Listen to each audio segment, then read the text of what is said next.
So Barry, a couple questions that I prepared for this today, and one of them would be, does inflation have any impact on mortgage rates? It's under normal circumstances, the main driver of mortgage rates. And it's Okay. something that's we all should know, but very, very few people do. So here, let's understand something that very few people don't understand. Interest rates have to be driven by inflation as the predominant factor. Really, interest rates are based on two things. One, will I get my money back? The riskier that is, the more I'm going to charge you. Okay, so that's credit quality. But today, mortgages, very safe investment. Housing market's healthy. Credit quality is great. Underwriting standards have really tightened up from where we were 13, 14 years ago. So it's a different environment. And the risk of will I get repaid is mitigated to quite some extent. So what's the big driving factor is inflation. So why? So imagine if you gave me a mortgage and I'm paying you a monthly payment every month for the next 30 years of $2,000 a month for principal and interest. Well, you take that money today and you go and buy a shopping list of goods and services. Oh, next month you get your check, you get the exact same list. Next month, maybe you get the same list. But over time, you start to notice something. You say, wait a minute, I can't get everything on this list anymore. Why? Because inflation gently causes the prices to rise, meaning that what's really happening is that payment you get from me, even though it says the same amount, $2,000, doesn't feel like what it used to feel like. Doesn't buy as much as it used to. It is literally eroding over time. And that erosion over time is something that most of the time lenders can live with. It's called the real interest rate they get. So the real interest rate they get is the rate they're getting minus the rate of inflation. And that's what they're really getting. That's their real interest rate. So under normal circumstances, that's fine. But as inflation rises and erodes the buying power that you have more rapidly, you can't do anything about the loans you've given in the past. But on loans you're about to issue in the future, you're going to think to yourself, wait a minute, I need a higher rate of return to give me a real rate of return, a real interest rate that's higher. Because if I'm still here at this rate and inflation moves up, the real interest rate that I'm getting is worse and worse and worse because of more rapid erosion. So I've got to get a little bit of a higher cushion to offset that more rapid erosion. And that's what, when inflation goes up, interest rates have to go up to keep your real rate of return more consistent. Under normal circumstances is how I qualified that. But the Fed's out there buying an enormous amount of mortgage-backed securities and treasuries, and this is really known as, it's been very clandestine, is yield curve control. And the Fed went for a period of being really transparent to being just outright liars. And now the Fed, we call the Fed out because the Fed said that they're going to buy $40 billion a month in mortgages, $80 billion a month in treasuries, and that's what they claim. Until if you look deep, and you have to dig on the NewYorkFed.org, and you do the math on it, and they're really buying almost triple that. Wow. They're just not telling us. We were very vocal, especially in the media, and talked about this. And the Fed's response is, instead of being honest, instead of being transparent, instead of being clear, they decided to remove all the data from the NewYorkFed.org website.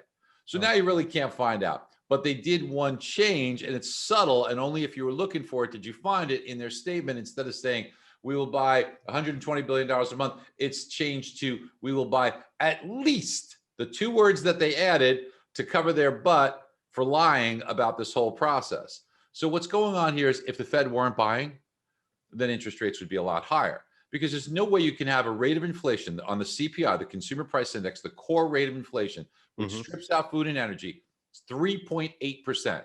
How could you have a mortgage rate that's 3% when inflation is 3.8? You can't have that. That's a losing proposition no matter what. So mortgage rates should be closer to 4.5% or 5% realistically if the Fed weren't buying. Now, the Fed's not going to abandon this purchase completely, but we have to listen to what they're going to say in August, because there's a growing drumbeat amongst people that are very concerned that the Fed is letting the economy run too hot, and they're doing this experiment. Remember, most of the members on the Fed never had so much as a newspaper route or a lemonade stand. They have no understanding of how the economy works. They have their forecasts have always been abysmal because they just don't get it. They're academics living in an ivory tower in a world of make-believe and theory, instead of really understanding what goes on in real life. They don't understand real life. In August, the 26th, 27th, 28th, there's a meeting in Jackson Hole, Wyoming. That's an annual meeting. Every year at this meeting, we have a precedent set in the past where This is the platform that if there's going to be a policy change. So my feeling is if they're going to announce a taper, what's a taper mean? So instead of buying this enormous amount of mortgage-backed securities and treasuries every month, they will start to slow down their purchases. This is what they did in 2013. Slow down, or it's known as a taper. So we'll be looking for that word taper, their purchases. If they do that, maybe they announce it at the end of August, but they might give a target date when they might begin that. It's going to allow the economy to run pretty hot. It's going to allow interest rates to stay low until they start to curtail it. And then my estimation is they'll start to do it in a gentle way. What it's pointing to is it's pointing to a market that might start to behave a little more naturally in the future if inflation continues to run. But then do you let the inflation genie run out of the bottle? You also heard, besides taper, the other word you're hearing all over is transitory. What does that mean? Will the inflation that we're seeing stick, or will it revert back to a more normal rate of inflation that we've been accustomed to, that's somewhere under 2%, less than half of what you're seeing right now? One side says, yeah, it's transitory, and I could get that because we broke down the numbers. So Emilio, if you break down the numbers of some of these hot areas, they're coming from sporting event tickets, airline tickets, hotels. This is all going from, well, we weren't open with no capacity. Now people are vaccinated, so the capacity is up, so we're raising prices, right? Okay, I get that. Another part of this is the shortage of semiconductors, which is causing used car prices to go up 30% year over year. Absolutely. And computers to go up 7% year over year, because everything runs off of the semiconductors that go onto the silicon chips that cause your computers to be able to do their calculations. And then the other aspect of inflation that could be transitory is the fact, look, have you tried to go for an Uber ride lately? What are you finding? It's taking a very long time to get a driver, and the rates are much more expensive. But that's just one example. It's that way all over. Restaurants, they can't get help. Why? Because people receiving benefits, and there are 15 million of them, are not incented to go back to work. I don't blame these people. Yeah. But Washington Emilio denies that. they're not going back to work because they're getting paid. 40% of them are getting paid more than if they were working. Why would they? There's no incentive there. Well, because most people don't think longer term. What's happening is their skills are deteriorating. You think Amazon's going to wait for this? No. Amazon's already exploring robotics and artificial intelligence. So these positions will eventually be eliminated. Yep. And that's why it's so important for people to understand bigger picture, but most people don't. Now, there is another real reason why people have an issue with this, and that's because the schools aren't fully open yet.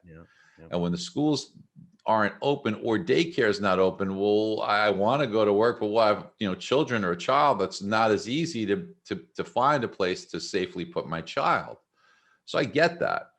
But that's not the whole picture. The majority of this is that people are just not incented to go to work. Hey, look, people's jobs are hard. Plus you got travel, plus you got expenses. To make less money than if I'm sitting at home, it's a bit more enticing to do so. In September, we're going to start to see some of these programs go away. I mean, and look, the real poster child for this is you got 9.3 million job openings. That's the most we've ever seen. So if you have high unemployment, which we do, if you have people that are, out of work, that don't have the incentive, they'd all be having jobs, hopefully. If you got 9.3 million openings and 8 million unemployed, you should get the vast of those people back to finding something, right? There's not always going to be fits, but you certainly wouldn't have as high an unemployment rate.